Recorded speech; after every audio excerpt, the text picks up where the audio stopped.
When you trace the golden veins of American automotive history, you eventually arrive at the story of Hudson, a tale of innovation, pride, and perseverance that would eventually merge into the fabric of American Motors Corporation. Established in 1909, the Hudson Motor Car Company came into being during an era when the automobile was transforming from an extravagant novelty into a necessity.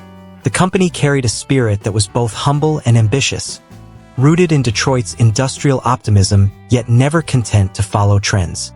Hudson wanted to build cars that stood apart, not merely by style or size, but by engineering excellence. When the merger with Nash Kelvinator took place in 1954, birthing the American Motors Corporation, it marked both an end and a beginning. Hudson, as a nameplate, disappeared 3 years later. But the mark didn't fade quietly into the archives. It lingered in memory, its legacy burnished by one model in particular, the Hornet. Nearly 7 decades after the brand left the market, that name still resonates, now reborn on a compact Dodge crossover, yet forever tethered to its proud origins on a 1951 Hudson sedan that redefined what a 6-cylinder engine could do. The original Hornet wasn't just another post-war car. It was a statement of purpose, a sleek machine built on Hudson's innovative step-down platform.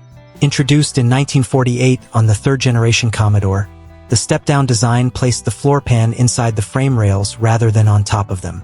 This gave the car a dramatically lower center of gravity, improving both handling and safety. It also made the car appear longer and sleeker than its contemporaries without sacrificing cabin space. To drivers of the early 1950s, it felt different, modern, confident, and planted to the road in a way that other full-size cars of the era simply weren't. When the Hornet appeared in 1951, it carried this architecture proudly, and beneath its long hood sat a masterpiece of straight-six engineering. Hudson's 308 cubic inch, 5.0-liter, inline-six engine was an enlarged evolution of their proven power plant, and in twin-H power configuration, featuring twin dual-barrel carburetors, it produced up to 160 horsepower, a formidable figure for the day. The Hornet was never just about brute force. It was about balance and finesse, a kind of harmony between design and performance that appealed both to racers and to everyday motorists who wanted a car with poise.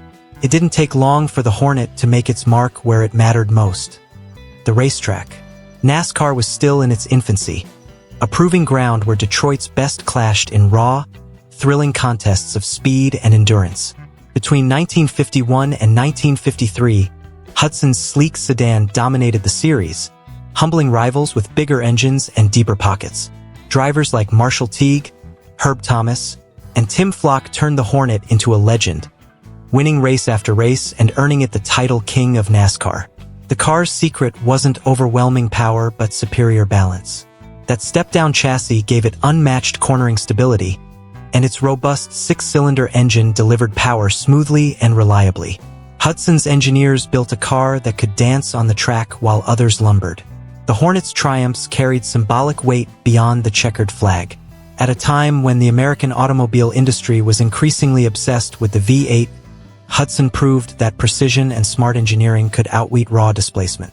The Hornet became a David among Goliaths, a 6-cylinder sedan humbling the mighty eights of Oldsmobile, Cadillac, and Chrysler. Its success also made Hudson the first automaker to fully embrace stock car racing as both a technical and marketing opportunity. In an age before racing sponsorships were common, Hudson's involvement gave the company a swagger that its sales brochures couldn't capture. But glory, as ever, is fleeting. By the mid-1950s, the landscape of American motoring had changed dramatically.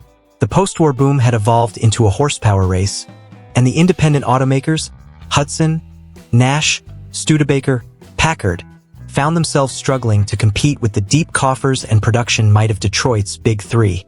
Hudson's proud step-down chassis, once revolutionary, had grown costly to produce.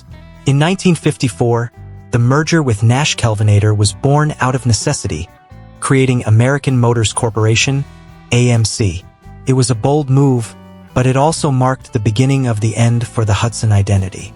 The following year, AMC introduced a redesigned Hornet. On the surface, it carried Hudson badging, but underneath it was a Nash in disguise. The step-down design was gone, replaced by Nash's unibody structure. The styling leaned conservative, and the car lost the athletic grace that had once made the Hornet a symbol of speed and strength. It wasn't that the new Hudsons were bad cars, they were just no longer distinct. The final Hudson rolled off the line in 1957, ending nearly half a century of independent engineering brilliance. The first-generation Hornet, then, stands as the last true Hudson, a mechanical testament to what the brand once represented.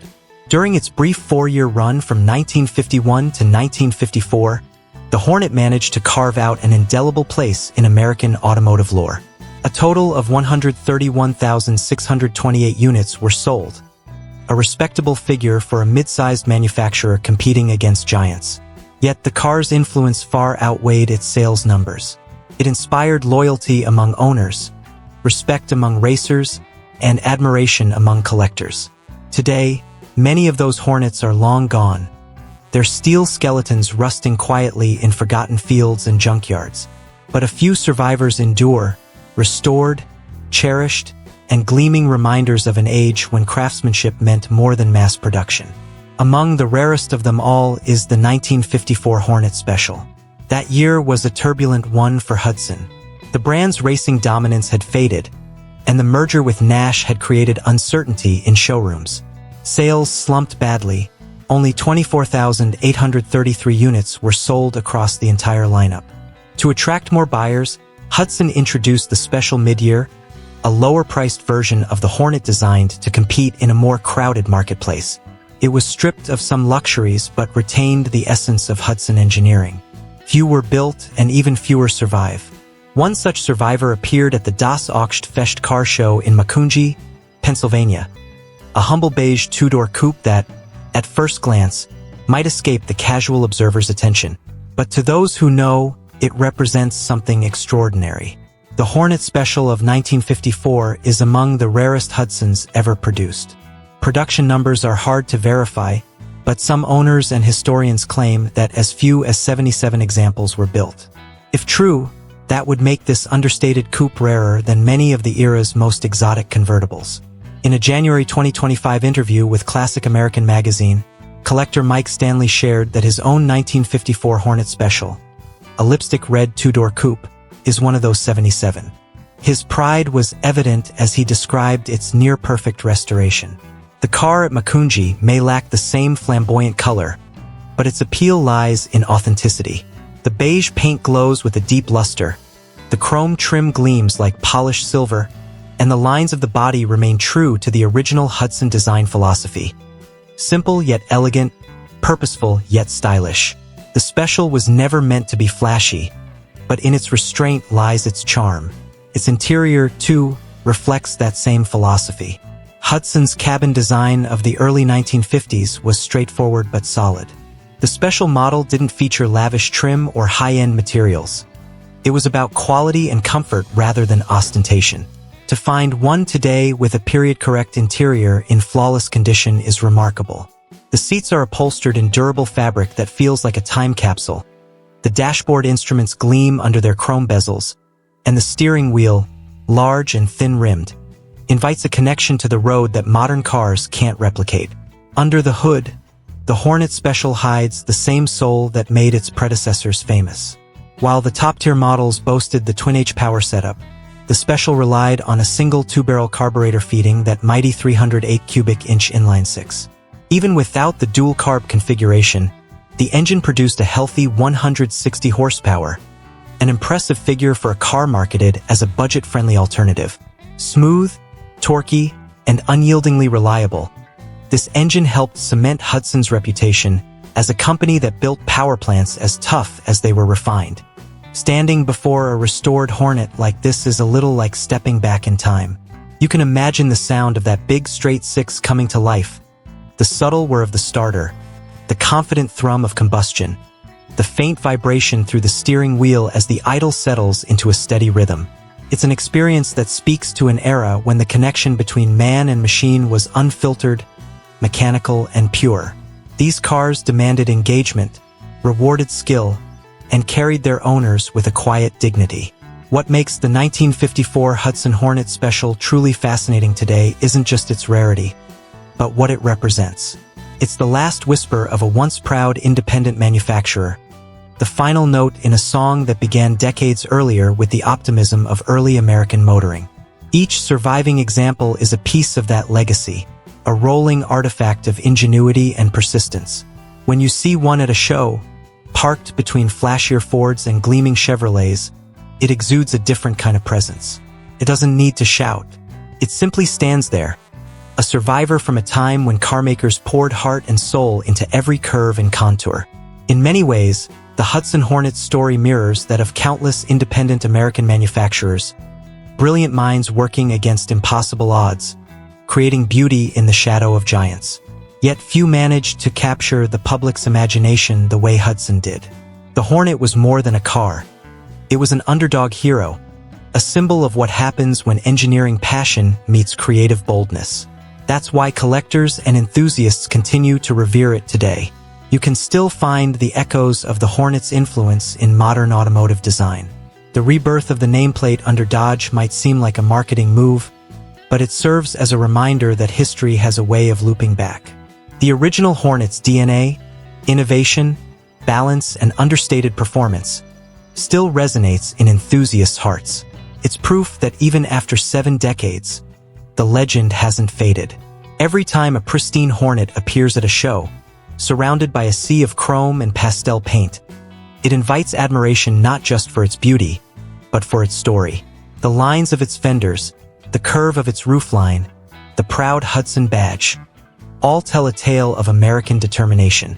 When sunlight dances across its surface, you can almost see the ghosts of Daytona Beach and Darlington, where the Hornet once roared past its rivals, wheels skimming over the dirt, the crowd cheering as the 6-cylinder king defied the odds yet again. Collectors know that owning a Hudson Hornet is about more than possessing a rare car. It's about preserving a piece of history that nearly slipped away.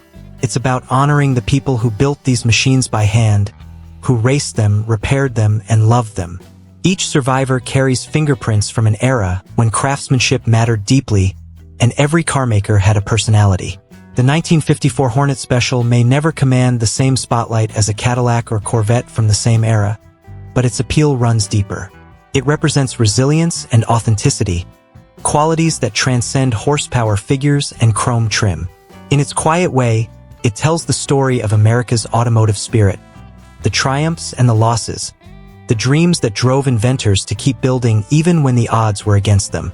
For enthusiasts who encounter one, whether in person or in a vintage film reel, the feeling is always the same: admiration tinged with nostalgia. It's a reminder that great cars aren't defined solely by their speed or luxury, but by their soul. And the Hudson Hornet had plenty of that.